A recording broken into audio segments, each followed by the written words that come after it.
fi ahwalil maut wa umuril akhirah. Setelah kita mengkaji tentang kematian di buku itu, kemudian nanti proses kematian, terus nanti alam kubur, kemudian hisab, timbangan, sirat, surga atau neraka. Kemarin pembahasan terakhir adalah surga. Buku ini sekitar 700 halaman. 300 halamannya itu bercerita tentang akhir zaman. Jadi sudah selesai surga, nanti di akhir-akhir buku itu sekitar 200 atau 300 halaman itu tentang akhir zaman. Ada sebuah buku juga tentang menceritakan akhir zaman. Bukunya bagus. Itu yang selalu dipakai oleh Ustaz Ihsan Tanjung, pakai sama Ustaz Zulkifli Muhammad Ali, itu yang kajian-kajian tentang akhir zaman itu. Saya gabungkan kedua-duanya. Bukunya adalah buku Ensiklopedi Akhir Zaman wa Malahim Al-Kubra fi Akhir Zaman wa Malahim Al-Kubra, tulisan Dr. Muhammad Ahmad Mubayyad. Dia adalah orang Palestina. Dia orang Palestina. Doktornya di Azhar, S1, S2, S3-nya di Azhar. Dan dia orang Palestina. Dia mengerti betul karena akhir dari karena dia mengalami tempatnya. Kemudian dia kaji hadis. Kemudian dia tahu di sana ini keadaannya. Maka kan nanti kan kata Nabi itu, seburuk-buruk zaman adalah maksudnya bahasa Nabi itu gini, nanti pada akhir zaman sebaik-baik zaman adalah Palestina dan yang lain buruk. Jadi kan keadaan sekarang kan Palestina kan hancur-hancuran nih, tapi nanti seaman-amannya negeri adalah Palestina, dan seburuk-buruknya negeri nanti mana? Selain Palestina. Maka kalau kalian nanti sanggup untuk berangkat ke Palestina, datanglah. Karena nanti orang-orang Yahudi itu habis semua nanti. Maksudnya mereka bisa meninggalkan tempat itu atau bisa jadi lari, tengah-tengah segala macam. Nanti seaman-amannya negeri mana? Palestina. Semakmur-makmur negeri adalah Palestina. Dan seburuk-buruk negeri mana? Yang lain. Jadi kita ini nanti yang keadaannya aman begini Pak, nanti dalam keadaan buruk nanti. Bisa jadi kondisinya buruk, bisa jadi imannya buruk. Kalau Palestina kan kalau lihat sekarang kondisinya imannya bagus sekali, imannya luar biasa. Kenapa luar biasa? Dia melihat anaknya mati, terus istrinya mati, sedih-sedih juga, tapi Allah yang punya. Itu kan misalnya kan, Allah yang punya. Terima kasih Allah, alhamdulillah, kau telah syahidkan anak saya. Alhamdulillah. Ada orang meninggal anaknya bilang, itu keimanan luar biasa itu Pak, luar biasa itu. Kita kalau meninggal anak kita motor, mobil, di sana. Itu kan kalau sekarang dipahami itu adalah sebaik-baik iman ya imannya orang Palestina. Karena bagi mereka itu biasa aja melihat bom jatuh, tank, malah di video dia jatuh bom deh. Kalau kita kan tank, ke mana lari ke langkah putih langkah gitu. Nah, baik, ini dari pertamanya adalah tentang apa? Pentingnya mengetahui akhir zaman. Nah, itu diawali bukunya itu. Baik Pak, kenapa kita penting? Pertama, Al-Quran sendiri yang mementingkan mempelajari akhir zaman. Gitu kan? Ayat yang pertama adalah A'udzubillahi minasyaitonir rajim, amma yatasaalun. Kalian kan bertanya-tanya. Kalau orang bahasa sekarang, kamu nanya. Itu bahasa sekarang. Kamu nanya. Kamu bertanya-tanya. Ya kan bahasanya kan amma yatasaalun. Amma itu artinya kan tasydid itu Pak. Kalian berulang-ulang bertanya, bertanya betul-betul kalian tanya, ingin bertanya betul, ingin tahu betul, ingin tahu atau ingin tahu banget, nah, itu bahasanya itu. Amma yang tasalun, kamu ingin tahu banget, apa itu? Anin nabail azim, berita hari kiamat yang atau hari akhir yang agung atau luar biasa. Kalian banyak tanya. Maka Al-Quran, kalian mementingkan itu, Al-Quran juga mementingkan itu. Kalian bertanya-tanya tentang akhir zaman kan? Apa kata Allah? Ya, aku jelaskan nanti tentang akhir zaman. Ayat-ayat surah apa tuh? Surah apa tuh? Apa tuh banyak? An-Naba itu ceritanya tentang akhir zaman. Jadi ceritanya isinya teman-teman. Bapak baca semuanya. Cuma saya kutip cuma 2 ayat itu. Bapak baca pokoknya itu tentang akhir zaman, tentang kematian, tentang di surga, neraka, bagaimana kehancurannya segala macam. Surah Al-Zalzalah, Zalzilah itu kan banyak sekali itu ya. Ayat berikutnya. Fahal yanzuru ila sa'ati an ta'tiyahum baghtah wa qad jaa'a asyratuha fa anna lahum idza ja'atuhum dzikrahum. Maka tidakkah, ini dalam surah Al-Qamar ayat berapa? Bukan surah Al-Qamar ini, Muhammad ayat 18. Apa ya? Maka tidakkah yang mereka tunggu-tunggu melainkan hari kiamat kedatangannya kepada mereka dengan tiba-tiba. Kiamat itu datangnya Pak? Tiba-tiba. Terus karena sesungguhnya Allah datangkan tanda-tandanya. Jadi Allah datangkan dulu sebelum datang tiba-tiba, ada tanda-tandanya. Bagi orang yang mengerti, paham itu. Tapi bagi orang yang mengerti, wah ini kejadian alam aja biasa. Nah, orang-orang yang mengerti gitu bilang apa? Alam, kejadian alam biasa ini. Makanya Nabi Muhammad itu Pak, kalau melihat awan hitam di atas langit, Nabi Muhammad itu gimana Pak? Kelihatan ketakutan. Bisa bertanya, ya Rasulullah, bukankah ini hanya turun hujan? Apa jawaban Nabi Muhammad? Kalau iya turun hujan, kalau turun azab. Nabi Muhammad itu melihat tanda-tandanya gitu. Kalau turun azab gimana? Makanya Nabi Muhammad itu takut sebelum turun hujan. Kalau turun, baru Nabi Muhammad, Allahumma shayyiban nafi'an. Kalau turun nanti azab, wah bahaya. Terus Allah tak betul buatkan tanda-tandanya. Maka apakah faedahnya bagi mereka? Kesadaran mereka itu bila sudah datang hari kiamat. Jadi apa faedahnya lagi? Mereka sadar setelah datang hari kiamat. Butuhnya kesadaran itu kapan? Sebelumnya ini ya sekarang. Kalau dari kiamat nanti mau tobat aja nggak bisa. Nanti di hari kiamat itu Pak, kalau sudah terbit matahari dari sebelah barat, tertutup pintu taubat. Mau tunggang langgang pun tobat gak terima lagi sama Allah. Ini menandakan Pak ya, Allah itu hebat Pak ya. Yang menciptakan maha hebat. Yang menciptakan alam semesta ini siapa Pak? Allah. Ya Allah lah, ya Allah Pak.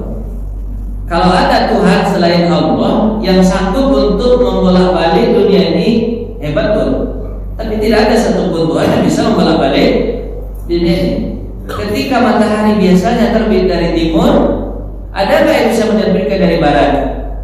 Nggak ada, kecuali dia. Pas ketika Allah ingin matahari terbit dari barat, terbit saja. Kalau nanti matahari terbit dari barat itu kan dia nggak terbit langsung tergenang ke timur Pak, nggak. Terbit dari barat setengah hari, balik lagi ke barat. Bisa nggak orang membuat gitu Pak? Terbit dari barat, terbit setengah hari, balik lagi. Ada bolak-balik begitu. Biasanya kan orang tuh kerjanya begini.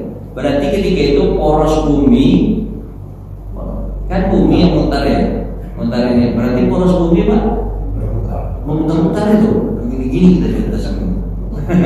Tahu mana dulu bumi mutar ya. Bapak mau pergi ke Tanah Abang, toto nyampe nya di mana? Paru. Mau pergi ke Tanah Abang, toto nyampe di mana? Paru itu belakang ya. Mana arahnya? Nggak tahu kan nanti gimana bentuknya. Kalau pas bumi terbalik, Bapak mengarahkan kemana?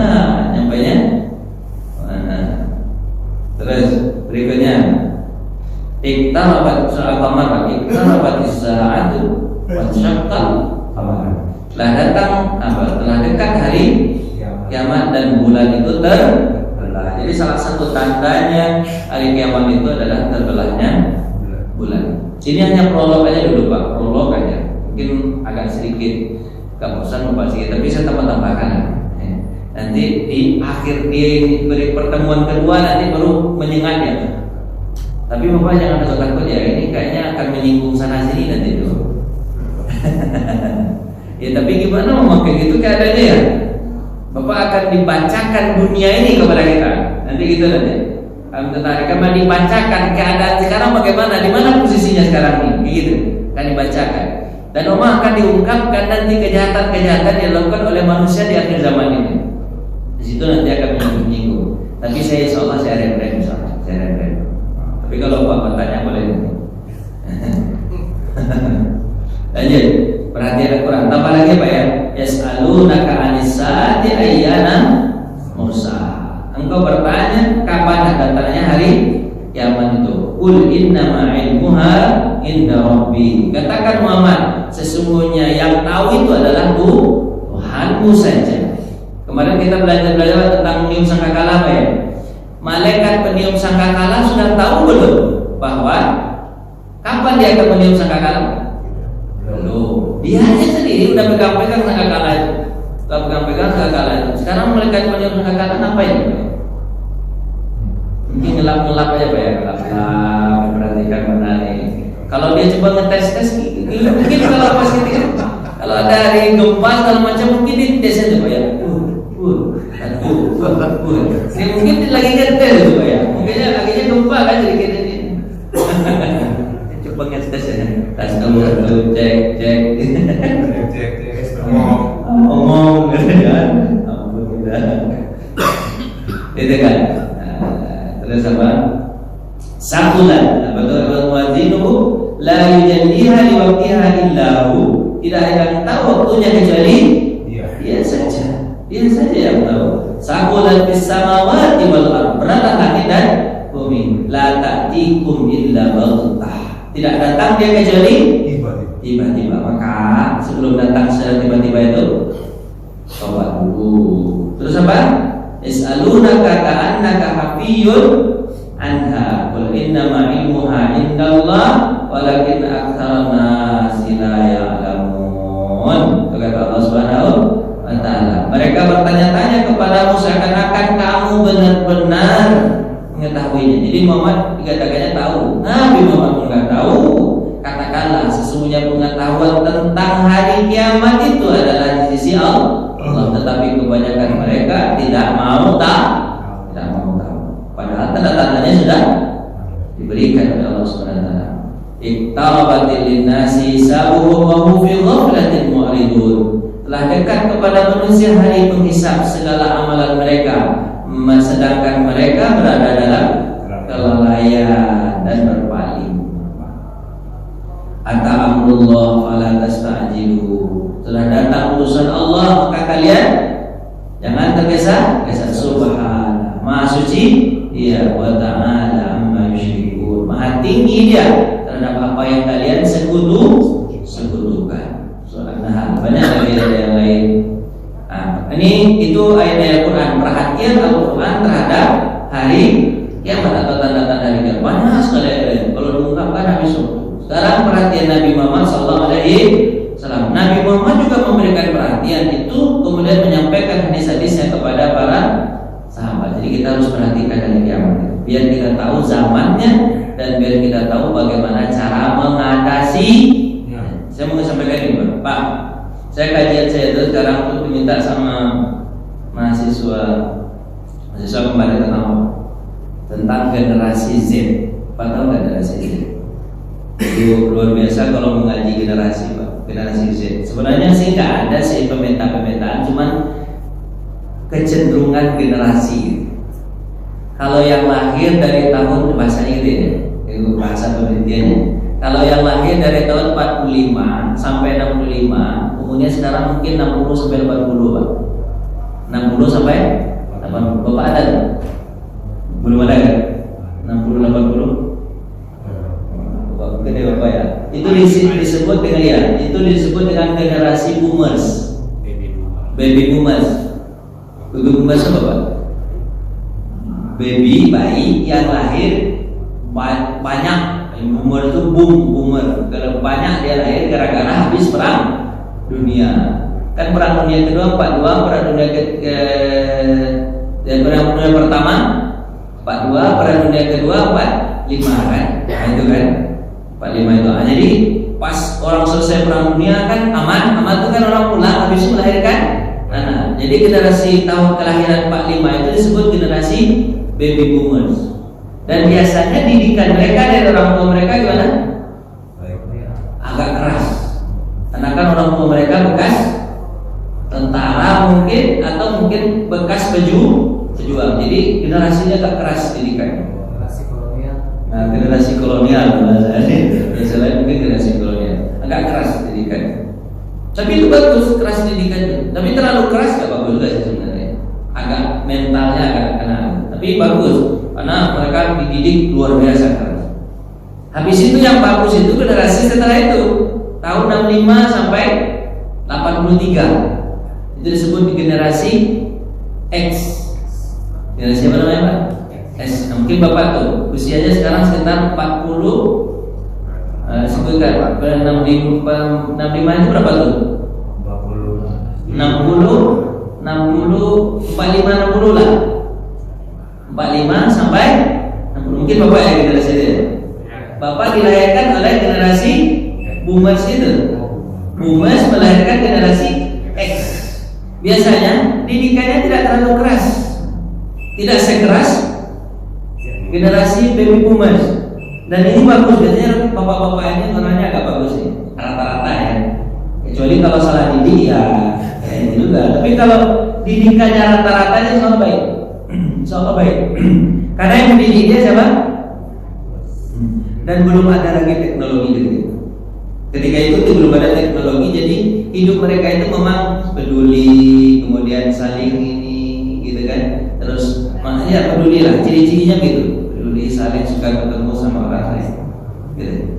Setelah itu baru generasi saya kelihatan dari 83 sampai berapa tuh 83 sampai 93 gitu kan. 83 40 saya sekarang sampai 83 berarti 30 ke atas 30 sampai 40 itu 30 sampai 40. Sekarang kalau ada usianya 30 sampai 40 mereka itu disebut dengan generasi Y.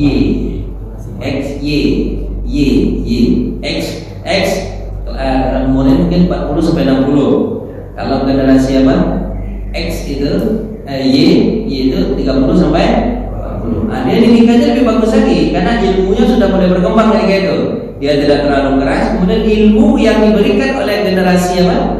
Dia bisa jadi yang melahirkan kita baby boomers atau generasi X gitu kan. Tapi bagus tuh didikannya umumnya. Dan dia mendapatkan dua apa? Dua alam. Alam tidak memiliki teknologi dan alam yang memiliki teknologi. Kan dulu saya ingat Pak, belum ada listrik di kampung saya. Listrik itu adanya ketika saya sudah kelas 2 SMP. Nanti saya merasakan tidak ada listrik, ya kan? Terus habis itu baru muncul TV muncul, hitam putih. Habis itu dia menjalani proses apa tuh Pak? Datangnya teknologi ini. Jadi dia bersyukur karena dia memiliki dua alam. Nah, biasanya yang bagus itu generasinya maaf ya Pak. Yang bagus itu generasinya adalah generasi Y ini 30-40. Jadi saya agak tepuk dada dikit. Memang serius agak bagus dia memang. Kenapa agak bagus? Biasanya dia peduli dalam macam. Tapi yang bahayanya generasi setelahnya itu disebut generasi Z. Kalau Y itu milenial, nama lainnya milenial. Y itu. Kenapa disebut Y itu di generasi milenial? Karena di tahun 2000 umurnya sudah 17 tahun. 17 tahun itu disebut karena dia besarnya segitu makanya itu disebut generasi milenial. Ya kan? Jadi besarnya itu di tahun 2000 kan teknologi udah lumayan bagus itu. HP sudah ada itu Pak, HP yang untuk melempar anjing itu. Nokia besar. Ya gitu. Sambil ada sedotan itu. Tahu saya itu sedotannya. Microlight atau microlight itu generasi. Jadi ini dia disebut generasi milenial. Tapi kalau generasi Z ini Pak, generasi Z ini itu umurnya antara 10 sampai 30. Ini kan mereka udah lumayan ya. Jadi Jadi kita tahu orang itu di usia segitu lah, udah gede itu usianya segitu. Yang jadi malapetakannya di generasi Z ini, yang usianya 10 sampai 30 rentan umur. Jadi anak-anak bapak usianya banyak gitu. Tapi kalau dari 0 sampai 10 itu disebut generasi alfa. Kelahiran 2013 disebut apa? Generasi alfa. Tapi kita belum tahu nih gimana jadinya generasi alfa ini. Generasi alfa itu yang usianya 10 tahun ke bawah. Dia belum kelihatan akalnya, belum kelihatan baiknya, belum kelihatan nakalnya. Nggak terlalu banyak nakal, nggak terlalu banyak baik. Tapi udah mungkin udah kelihatan. Tapi kelihatannya betul itu di usia mereka 15 tahun ke atas. Maka generasi Z ini disebut generasi strawberry. Nama lainnya apa?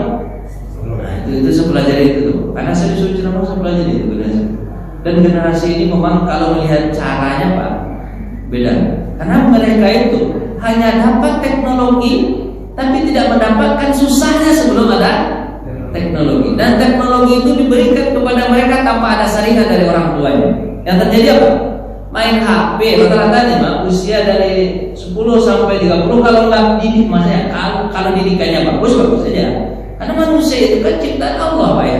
Semuanya pada dasarnya sama, ciptaan Allah itu sama nggak Pak? Sama. Anak-anak itu kalau dididik bagus kan? Bagus. Tapi anak itu kalau tidak dididik bagus, dia perlu didikan. Sebenarnya manusia itu tidak otomatis jadi baik kan? Contohnya Pak, anak bapak ketika dilahirkan, ketika dia pandai mengambil sesuatu, yang pertama, yang tangan manakah yang pertama dia gunakan? Dari tangan kanan atau tangan kiri? Kiri, pasti. Terus siapa yang mengajarkan dia untuk bisa pakai tangan kanan? Orang tuanya. Terus bapak mengajarkan dia pakai tangan kanan itu sekali atau 2 kali? Sampai umur 5 tahun, 7 tahun, 10 tahun masih lupa ajarkan juga.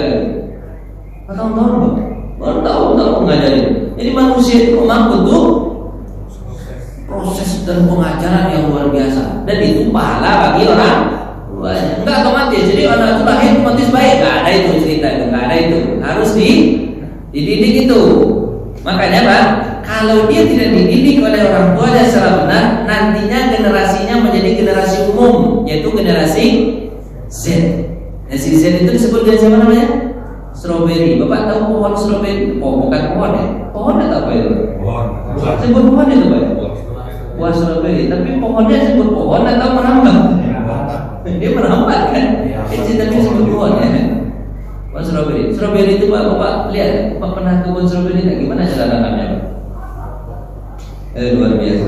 Harus begitu ditanamnya itu pakai, kalau saya lihatnya kebun itu Pak, pakai apa tuh? Pakai kayu. Kayak kayu kan, kayak karung Pak ya. Dinaikin ke atas, harus ditinggiin. Kayak karung kan kayak karung Pak ya. Kayak karung, habis itu ditinggiin. Sebab kalau di bawah di tanah biasa kena hama, nggak bisa dia hidup. Harus ditinggiin biar dia tidak dikelilingi sama apa?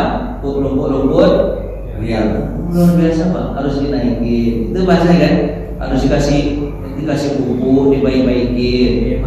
Hujan banyak, mati dia. Kalau hujan-hujan, mati juga dia. Kena pencet sedikit, busuk dia. Jadi anak kita sekarang itu memang mental strawberry. Gimana mental strawberry Pak? Sedikit-sedikit sakit kepala saya, nggak kuat dengan tantangan. Beda generasi saya atau generasi boomers itu, apapun yang menerpanya Pak, dibuang kemana aja hidup misalnya. Tapi generasi strawberry ini Pak, kalau dibuang kemana aja Pak, mati dia. Generasi sekarang strawberry. Dan herannya generasi strawberry ini gimana? Ini membaca zaman di akhir zaman. Bahasa-bahasa mereka itu Pak kadang-kadang ngeri gitu. Ada bahasa yang sangat terkenal itu generasi strawberry itu tuh apa tahu bahasanya? Dia bilang ini, orang tua kita tuh ya nyusahin kita aja. Kalau udah tahu dia mau tua, lebih baik dia mempersiapkan masa tuanya atau apa namanya? Masa tuanya, kemudian dia mempersiapkan apa itu namanya? Duitnya, pensiunnya. Kenapa ya orang tua kita itu nyusahin kita aja ya? Pas ketika dia tua kita yang semuanya apa? berbakti kepada dia. Harusnya ketika dia tua, dia tahu dia akan tua. Harusnya dia mempersiapkan diri untuk tua itu. Nah, itu bahasa generasi apa Pak? Z itu Pak. Bahaya Bapak. Saya yakin nanti bahaya Bapak Tuhan. Tua Bapak nanti nggak menguntungkan bagi anak Bapak, dibuang Pak. Dianggap Bapak beban. Bukan hanya kepada orang tuanya Pak, kepada anaknya juga begitu. Anaknya nanti generasinya generasi alfa mungkin, atau mungkin setelah ini generasi anak. Mereka tidak mau dipusingkan sama anak, malah ada di antara mereka disebut dengan apa namanya itu? Tidak mau punya anak, istilahnya apa ya? Apa nama istilah anak itu? No child, children apa? Pokoknya nggak mau mereka punya anak Pak. Kenapa? Mereka anggap anak itu beban juga nyesain juga. Dia mereka itu hidupnya kepegangnya apa Pak? Happy, healing, jalan-jalan, makan-makan, healing, itu aja. Kata-kata buku Bapak lihat generasi dari usia 10 sampai berapa Pak? 30. Kalau nggak pandai, ini ceritanya kalau nggak pandai didikannya Pak, orang tuanya nggak terpelajar, terus dibiarkannya anak tersebut dididik oleh alam atau dididik oleh lingkungan, kemudian dibiarkan dengan HP-nya segala macam, jadinya anaknya begitu Pak. Tapi kalau pandai didik, insya Allah jadi itu anak, insya Allah jadi. Cuman yang jadi di antara sekian itu hanya orang-orang tua yang ngerti. Kalau orang tua yang ngerti Pak, bebas sudah. Jadi ini generasi. Nah, saya takutnya Pak, kan generasi ini lost Bapak tahu, nggak bisa dikontrol sama orang tuanya. Nanti Bapak menjadi beban bagi dia. Terus nanti dia juga tidak punya generasi karena malah. Nah, kira-kira nanti generasi berikutnya mereka yang melahirkan kira-kira jadi apa kira-kira? Jadi anak juga. Tapi jadi apa kira-kira Pak? Jadi betul nggak ini? Didikannya Pak? Ada saya takut tuh Pak. Itu Pak. Karena kan hilang nih. Kalau generasi Bapak itu mau mana Pak ya? Maaf, sekarang saya dosen Pak. Generasi sekarang itu Pak, dosen itu dia gak butuh, guru itu gak butuh. Kenapa? Karena dia belajar tidak kepada dosen, tidak kepada guru. Mereka belajarnya kemana Pak? Di ChatGPT, kemudian apa? AI, kemudian apa? Google, itu belajarnya Pak. Dia gak butuh. Jadi kalau dia butuh informasi, dia gak perlu tanya sama Bapak. Dia perginya kemana? Google aja, selesai. Jadi kalau nggak ada interaksi ini, nggak ada interaksi kita, nggak ada interaksi guru sama murid, kira-kira dia menghargai guru nggak? Dia nggak menghargai guru Pak. Mahasiswa sekarang nggak menghargai guru. Mahasiswa ya, nggak menghargai guru. Serius. Dosen itu ketika dia mana? Di kelas saja. Kalau udah keluar, ketemu hidung kita sama hidung dia, maka disampainya kita. Hidung kita ketemu sama dia sampainya. Apa sebab? Karena mereka tidak merasa butuh dengan kita. Mereka itu butuh dengan dirinya sendiri. Coba lihat generasi sekarang tuh egois banget, luar biasa egois. Kita minta ini, tolong gizi. Atau kalau dijawab, alhamdulillah. Kalau kan kadang-kadang kan dijawab. Nah, cobalah tuh. Allah, siapa lah ini? Kalau kita dulu Pak, generasi saya ini, kalau dimarahin sama emak saya masih takut. Sampai sekarang, saya kalau dimarahin sama emak sama apa, saya masih takut. Generasi sekarang takut gak dimarahin? Malah balik marah juga. Kita marahin dia marah balik sama kita. Kita nasihatin dia nasihatin kita pula. Dibilangnya apa? Tak ada tahu apa-apa. Mama ya, generasi sekarang berani bilang kepada orang tuanya gini. Apa bilangnya gini? Mak ini tidak tahu apa-apa. Belajar juga tidak sekolah. Berani dia bilang gitu. Saya ini sejana ya, satu saya ini. Berani anak sekarang bilang gitu Pak. Saya alhamdulillah nih Pak, orang tua saya nggak sekolah, nggak berani saya bilang kepada orang tua saya, mak nggak tahu apa-apa ya, maknya nggak sekolah, saya sudah S3 ya, nggak ngerti, saya lebih ngerti saya daripada mak, nggak berani. Anak sekarang berani bilang gitu Pak. Apa sih tahunya bapak? Memang mereka ilmunya luar biasa Pak, generasinya bagusnya di situ. Mereka kalau bapak tanya apa-apa aja tahu mereka. Bapak tanya tempat apa? Tempat rekreasi, lebih cepat mereka tahu atau lebih bapak tahu? Mereka tahu. Tempat makanannya bagus, lebih tahu bapak atau tahu dia? tahu dia. Makanya Bapak pergunakan aja itu positif itu. Bapak kalau beli makanan, di mana beli makanan yang enak di situ ya. Di mana rekreasi yang bagus di situ. Tapi tahu dia, kenapa? Karena setiap hari dia baca Instagram, lewat terus itu makanan segala macam itu terus. Bagusnya di situ si generasi itu. Dia tahu banyak. Kita memang nggak tahu banyak informasi bagi mereka itu setiap detik dapat. Kita aja buka WA aja bisa satu yang lain. Pusing apa? Apalagi generasi bapak, generasi apa? Generasi X atau generasi BBB mas. Buka WA aja nggak bisa. Aduh, malah dia pengen sakit malah dia. Anak-anak itu jangankan WA, semua itu di password sama dia. Bisa WA di password secara privat, HP sudah pakai password, WA-nya password lagi, Instagramnya password lagi, Facebooknya password lagi, dalam password ada password lagi. Pusing kita buka HP yang lagi dari dalam apa ada rahasia semua, ampun kita. Makanya Bapak harusnya kita orang tua harusnya HP itu memang bagus, TV itu memang bagus, tapi harus didampingi terus lah. Apa sih yang dibukanya? Karena kan kita tidak tahu apa yang itu. Ya gitu Pak. Ini Rasulullah juga menghentikan itu kadang-kadang. Nah, makanya Pak, Bapak mengerti lah mendidik anak. Alimu auladakum bi innahum zamanun laisa bi zamanikum.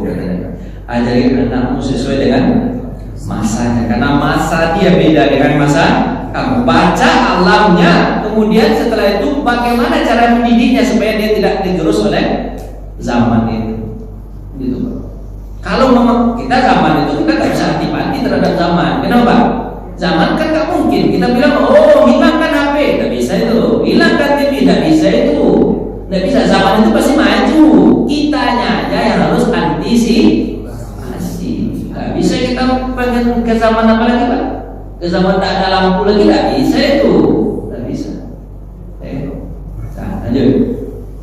Ini Jibril mengingatkan umat Islam ini Pak. Ini hadis Nabi luar biasa. Jibril mengingatkan umat Islam akan keharusan mengetahui tanda-tanda hari kiamat. Menanyakan hal tersebut kepada Nabi Muhammad SAW. Bapak tahu kan hadir iman apa itu Islam? Tanya tentang Islam, iman, habis itu ihsan, habis itu apa? Tanda-tanda hari banyak semua Pak. Disejajarkan hadis itu dengan tanda-tanda hari kiamat. Islam penting. Iman penting, ihsan penting. Kemudian di akhirnya pertanyaannya apa? Tanda-tanda hari kiamat apa, Muhammad? Jibril sendiri yang bertanya kepada Nabi Muhammad. Terus hadis ini dalam hadis Muslim bab iman nomor 8 Muslim saudara. Jika Jibril ada apa? Jibril yang ada. Yang kedua. Ini yang kedua dari sisi Nabi Muhammad SAW. Nabi Muhammad itu pernah sehari penuh menjabarkan tentang hari kiamat kepada para sahabat. Sehari penuh Pak. Sehari penuh. Jadi dari pagi subuh nih ceramah tentang apa nih Pak? Akhir zaman. Tanda-tanda akhir zaman sama macam. Habis subuh nanti istirahat dulu pas ketika duha sarapan segala macam. Habis sudah sambung lagi. Zuhur. Habis zuhur ceramah lagi. Habis zuhur salat asar, habis salat asar ceramah lagi sampai maghrib baru dan sehari penuh. Itu namanya sehari bersama Rasulullah. Itu dibuat sama orang sekarang seminar sehari bersama. Dan Nabi Muhammad itu seminarnya Bapak yang paling panjang apa Pak? Tentang hari kiamat itu. Tentang tanda-tanda hari kiamat. Biasanya kan Nabi kalau ngajar itu Pak ya, Nabi itu kan punya sekolah gitu, punya lokal, kelas. Kelas itu biasanya dari duha sampai jam 11 atau menjelang zuhur, kemudian tidur sejenak. Biasanya gitu. Itu kelas Nabi yang paling panjang itu Pak. Dari mulai jam 8 sampai jam 11. Itu kelas Nabi yang paling panjang. Kajian zuhur, kajian apa? Duha. Itu Nabi Muhammad. Itu yang paling panjang. Kalau zuhur biasanya kalau ada Nabi sampaikan. Kalau nggak ada enggak, biasanya kosong. Itu biasanya itu kerjaan Nabi atau mungkin pekerjaan yang lain dikerjakan Nabi Muhammad SAW. Tapi yang paling panjang itu di jam 8 sampai 11. Tapi ini enggak disambung terus sampai maghrib. Itu keinginan Nabi menjelaskan kepada sahabat detail tentang hari kiamat. Makanya dari cerita tentang tanda-tanda hari kiamat itu nanti pelajaran berikutnya detail sekali Pak, detail sekali. Nah, lanjut. Apa lagi? Yang ketiga. ketiga, manfaat berbagai kesempatan. Jadi berbagai kesempatan pun digunakan Nabi Muhammad. Yang ketiga nih, pertama dari Jibril, kemudian Nabi seharian penuh, kemudian yang ketiga apa? Setiap kesempatan Nabi cerita tentang hari kiamat, ada tentang akhir zaman. Pernah Rasulullah terbangun dari malam, bangun malam, mengapa bangun malam? Terus Nabi terkejut, terus habis itu Nabi Muhammad bercerita tentang hari kiamat atau teroposnya tembok Ya'juj. Nah terbangun lagi, mimpinya gitu, mimpinya apa? Teroposnya tembok Ya'juj punya mimpi. Habis itu ceritakan, barusan tadi aku mimpinya apa? Teroposnya apa? Tembok Ya'juj. Bangun tidur cerita tentang hari kiamat, bapak begitu kan ya? Tidur hari kiamat. Dalam perjalanan ditempuh Rasulullah SAW dalam perang Tabuk, perang apa? Perang Tabuk itu perang yang sangat berat, itu melawan Romawi, jumlah mereka banyak sekali. Ke atas Tabuk itu Yordania sekarang. Ke atas saya dilawan apa? Tentara Roma. Jumlah mereka 300 lawan 30.000. 300.000 lawan 30.000. 100.000 sahabat dari bawah. Itu ke Tabuk. Kenapa? Tabuk. Tapi tidak terjadi sih perang itu. Cuman perang itu disebut nama lainnya bukan perang Tabuk, nama lain dari Tabuk itu perang Usrah. Usrah itu apa? Susah. Innamal usri bukan yusrahnya tapi apa? Pakai ain, perang susah. Kenapa disebut perang susah? Di musim panas, perjalanan jauh, perbekalan sedikit, itu perang susah. Dalam kondisi begitu Nabi mengingatkan apa? Tentang hari kiamat. Jadi Pak, dalam kondisi kita sekarang kalau Bapak susah, Bapak harus cerita tentang hari kiamat biar tidak terlalu terasa susah. Sebab hari kiamat nanti susahnya lebih lagi. Nanti misalnya datang apa Pak? Saya alhamdulillah nih kemarin ini saya takut betul ketika tidak hujan selama 3 bulan. Takutnya apa Pak? Enggak hujan-hujan. Berapa di samping itu Pak? Enggak hujan-hujan selama berapa Pak? 1 tahun, kemudian matilah binatang. Sepertiga dari binatang mati, bukan dari binatang dulu. Sepertiga dari tumbuhan mati dan diikuti oleh sepertiga hewan makan kita mati karena tidak ada yang dimakan, karena hewan-hewan yang mau makan rata-rata bukan rumput ya, bukan ini mati karena mereka tak punya makanan. Habis apa? Sepertiga dari manusia mati juga. Kenapa? Karena nggak ada rantai makanan, nggak ada. Tumbuh-tumbuhan habis, hewan sepertiganya habis. Mungkin yang mati dulu itu orang-orang miskin. Kalau untuk komplek kita ini mungkin yang keduanya kita tahu. Tahun pertama itu mungkin orang-orang yang miskin, orang-orang miskin. Mungkin Bapak kan punya stok kan di kulkas punya kan? Nah, mungkin tahun kedua itu orang menengah nih. Orang menengah bukan sepertiganya lagi, katanya sepertiganya lagi mati tumbuh-tumbuhan, mati pula hewan-hewan, habis itu mati pula sepertiga dari manusia. Mungkin itu pilihan kita yang kedua, jadi mungkin biasanya gitu. Tapi ustadznya sudah ke akhir-akhir, tidak pertama tapi di akhir-akhir. Biasanya banyak yang ngasih makanannya. Kemudian yang ketiga baru Pak, orang kaya. Tahun ketiga mati hampir mati. Saya kemarin Pak ngeliat, saya ngeliat rumput-rumput itu Pak, kan bayangkan. Sudah hampir mirip ketika udah hujan, 4 bulan hujan yang panas luar biasa itu ya. Kok gersang seperti gersangnya Timur Tengah jadi. Rumput itu menguning gitu. Bapak nggak perhatian? Ih Bapak luar biasa. Rumahnya nggak ada rumput. Nggak ada rumput juga Pak ya. Nggak lihat. Iya nggak lihat. Tempat-tempat lain Pak lihat Pak. Rumput begini. Rumput jis Pak ya. Ya apa-apa. Pasti Bapak ini kan komplain Bapak ya. Terserah Bapak. Iya, buat tetangga diperbaiki bukannya bagus. Padahal terserah Bapak aja deh, yang nyontoh ini aja. Lanjut. Jadi rumput mana buat tetangga tadi? Pokoknya Bapak ini rumput tuh Pak. Bunyi, nggak bisa Pak, tanahnya keras. Habis itu Bapak berontak-ontak. Saya bilang udah mirip seperti Arab Saudi kita nih. Tambah lagi 3 bulan lagi mati kita di akhir ya. Untung hujan. Tapi setelah hujan ngeluh juga Bang. Hujan terus aja. Saya bilang alhamdulillah ada hujan. Kita saya kan Tapi lebih nyaman kita dengan hujan daripada tidak hujan. Serius Pak, lebih nyaman kita dengan hujan. Walaupun banjir sabar aja. Tidak ada air kita bapak lebih berarti. Daripada panas mati kita. Kalau hujan belum tentu kita mati juga. Yang ada kebanjiran, ya kan? Yang tak kebanjiran, wah, kita kepala jadi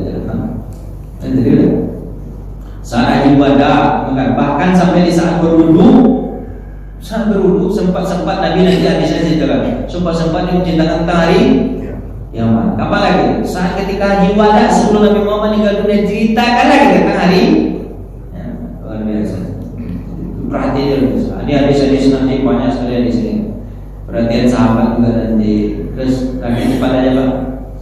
Terus apa urgensi kita Pak untuk apa? Pentingnya kita belajar tentang hari kiamat. Pertama Pak, banyak ayat-ayat Al-Quran atau wahyu memberitahukan kita tentang peristiwa-peristiwa dan masanya begini, peristiwanya begini, masanya begini. Luar biasa kan agama kita ya. Agama kita itu menceritakan tentang semua masa Nabi, masa sekarang kita. Terus yang kedua, mengetahui tentang hari kiamat memperkuat iman kita. Apa? Bukannya kita tahu, bukannya kita takut, tapi apa? Makin bertambah. Ini cerita Nabi Muhammad yang terjadi. Banyak apa cerita Nabi Muhammad yang terjadi? Banyak, misalnya nih Nabi Muhammad bilang akan ditaklukkan Konstantinopel. Benar nggak? Ya, akan ditaklukkan Persia. Sudah ditaklukkan belum? Padahal Nabi sudah meninggal belum? Apakah Nabi yang menaklukkan atau yang lain? Yang lain. Atau Nabi bilang kalian itu banyak, tapi seperti buih. Sekarang saya tanya sama Bapak, kita ini lagi banyak atau lagi sedikit? Kita banyak, cuman kita lagi terlena saja. Saya tanya lagi sama Bapak, kenapa kok Bapak tidak bisa membebaskan Palestina? Kan tergerak hati kita untuk membebaskan Palestina, kan Bapak? Apakah karena kita orang miskin? Orang Indonesia orang Islam ini miskin sekarang atau ada duit? Ada duit, cuman kita lagi koyak-koyak aja, terlena aja, miskin iman kita, ya kan? Kalau dulu pada masa Nabi Muhammad memang betul-betul miskin, tapi iman mereka kuat. Kalau sekarang kita kaya, cuman kita terlena dengan keadaan kita sendiri-sendiri, kita kesibukan kita sendiri, kita dilenakan itu. Maka itu sebenarnya wahan wakarihatul itu kan, janji wahan itu. Terus apa lagi Pak? Apakah kita dalam kondisi apa tidak punya senjata sekarang? Punya, siapa bilang nggak punya? Punya kita. Tapi kenapa nggak kita gunakan untuk jalan Allah? Karena kita lagi takut. Banyak takut, dan itu adalah azab itu sama Allah. Azab itu dari Allah. Ada rasa takut menghadapi musuhmu. Itu azab dari Allah tuh. Kalau Nabi Muhammad ada nggak rasa takut? Mana ada sahabat rasa takut? Itu yang dialami orang Palestina sekarang. Kecil-kecil, jumlah mereka sedikit, senjata mereka seadanya. Masa iya orang pakai pesawat tempur, dia pakai baling-baling bambu. Kalau Bapak lihat itu orang Palestina pakai baling-baling kan, ke atas itu naik, itu pun sudah pecah kancil orang apa Pak? Orang Israel. Cuman pakai apa tuh Pak? Mesin apa tuh Pak? Mesin blower apa obatnya? Saya lihat mesin apa? Mesin kipas angin. Ampun, pralaya mungkin itu pun takut orang pakai apa pesawat tempur. Gak ada takut gitu. Mana mereka gimana? Dicari sama orang Israel Pak, orang Palestina itu, orang Hamas itu Pak, tentaranya enggak ketemu. Padahal sengaja segitu aja, tapi ketemu enggak Pak? Terus asa mereka bom apa Pak? Rumah sakit, sekolah lah dicari, anak-anak nampak ditembakin sama dia, mau susah gitu. Makanya Pak, nanti kenapa kok di akhir zaman itu nanti batu dan pohon-pohon berkata di belakang kami ada Yahudi, bunuhlah. Kenapa Pak? Saking sadisnya dia itu, saking jahat, saking zolimnya itu, sampai batu dan pohon-pohon pun tidak redo ada Yahudi ke bumi ini. Apakah lihat bentuk kezaliman mereka itu? Bapak lihat nggak? Gimana kezaliman mereka itu? Anak bayi di dalam rumah sakit disuruh tinggal dan dibiarkan mati tanpa makanan. Itu tengah-tengah kan? Bapak bayangkan anak bayi dibiarkan begitu tuh ngap dia nggak dikasih makan. Itu mati begitu tega dia melihat Pak. Orang Israel itu tega lihat bayi mati begitu bertegang-tegangan teganya. Itu manusia atau bukan Pak? Manusia. Itu manusia yang gimana itu Pak? Biadab banget, banget. Kita yang herannya sudah sebiadab itu orang Israel kita senyum-senyum aja biasa, biarin aja. Heran nih, heran perasaan kita tuh jadi heran gitu Pak. Saya pun heran dengan perasaan saya sendiri Pak. Kok melihat itu ngeri, tapi biasalah, kan bukan kita. Iya. Kok gitu ya? Kalau Nabi dulu gimana Pak? Oh, jangankan Nabi Pak. Saya ceritakan di bawah Nabi Pak. Umar bin Abdul Aziz, benar Pak? Umar bin Abdul Aziz. Ketika dia suruh orang datang ke Roma itu, ya kan? Datang ke Roma untuk mengambil pajak karena mereka akan mengakui kekuasaan Islam, kemudian mereka membayar jizyah. Setelah diambil pajak, dua orang pemungut pajak ini mendengar ada baca ayat Quran. Siapa nih baca Quran ini? Kok ada orang baca Quran di tengah-tengah komunitas Muslim Kristen ini? Dicarinya ternyata dalam penjara. Dalam penjara itu orang itu buta. Orang itu buta sambil membuat adonan roti sambil baca Quran. Ditanya, kenapa kamu masuk penjara? Masalah? Saya nggak salah. Cuma kami dulu berdagang, habis itu apa? Ditangkap, habis itu saya dibutakan matanya, masukkan dalam penjara. Teman-teman saya yang lain ada 9 orang lagi dibunuh. Cuma saya sendiri sisanya. Memang nggak salah, enggak. Terus kenapa di penjara? Ya begitulah orang muslim. Kalau betul dia penjara. Dan berapa lama? Lebih dari 20 tahun. Menangislah pemungut pajak muslim dia Pak. Dia pulang ke Umar bin Abdul Aziz. Dia bilang, Khalif, ada orang yang tidak bersalah muslim di penjara. Gimana? Kami tidak bisa berbuat apa-apa, tapi kami sedih. Oh, Umar bin Abdul Aziz langsung berteriak. Tak pernah dia orangnya kan lembut banyak. Tak pernah. Oh, kau muslimin telah datang panggilan jihad untuk kalian. Langsung ditulis Bapak surat. Tulis surat. Bilang kepada raja itu dari Khalifah Muslimin Umar bin Khattab kepada Raja Rom, kepada Umar bin Abdul Aziz kepada Raja Rom. Aku dengar kalian mempenjarakan orang yang tidak bersalah. Sudah 20 tahun kalian butakan matanya dan 9 orang lagi kalian apa? Kalian bunuh. Demi Allah, berikan pembunuhnya jika mereka masih hidup, biar aku hukum. Satu.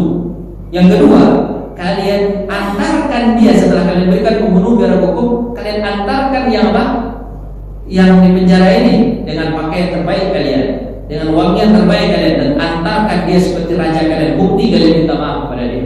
Kalau tidak, aku akan membuat pasukan yang ujungnya sudah sampai ke tempat kalian, sementara pangkalnya masih ada di Damaskus ini. Berani nggak Pak bilang begitu? Umar bilang gitu Pak. Bayangkan semua Pak, ke Eropa itu ujungnya sudah sampai, sementara pangkalnya masih ada di Syria. Gitu nanti Umar bilang. Ada nggak orang yang punya ghirah kecemburuan terhadap kaum muslimin begitu sekarang? Ada. Umar bilang begitu. Oh, menggigil Raja Rom, menggigil. Diberikannya bajunya sendiri, diberikannya wanginya sendiri, diantarkan pakai keretanya sendiri untuk sampai mana? Ke Damaskus. Sini, diarak-arak seperti raja. Pada biasa kan Pak, kalau begitu kaum muslimin di bawahnya dah cium rasa.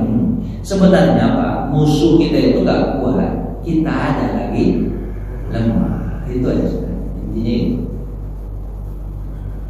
Itulah Pak ya, Bapak capek ya?